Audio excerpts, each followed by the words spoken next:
Δύο εραστές, όμηροι σε όνειρο, κάναν αγκαλιές, βουτυγμένοι στο νερό, μα αποκοιμήθηκαν και στο τέλος πνίγηκαν.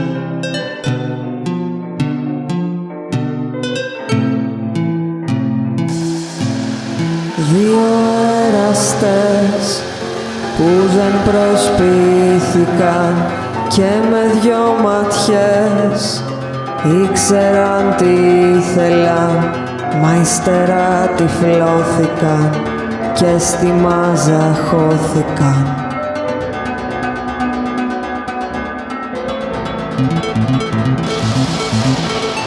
Δύο εραστές είπαν για τον έρωτα πως όταν τον ζεις τα χρώματα είναι έντονα κι ο χαμένος έλεγχος είναι τόσο εθιστικός.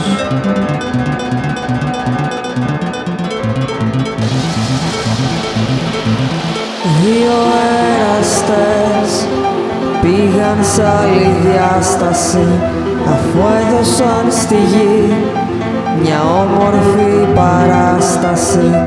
Γίνανε αστερισμοί, δυο αστρικοί εξόριστοι.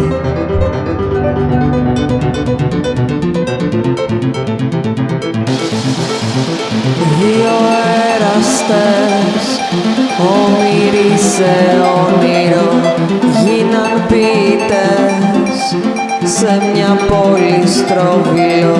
Στιγμές τρυφογυρνούσανε κι αυτοί παρατηρούσανε.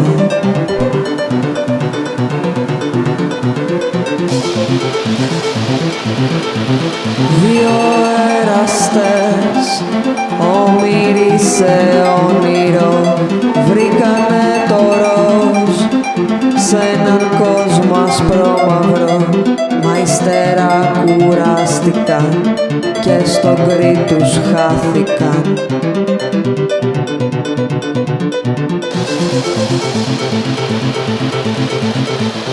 Δύο εραστές που έγιναν δυο πτώματα πάνω σε κορμούς, χαραγμένα ονόματα, μια πυρηνική σχάση σημειώνεται για κάθε εραστή που απομονώνεται.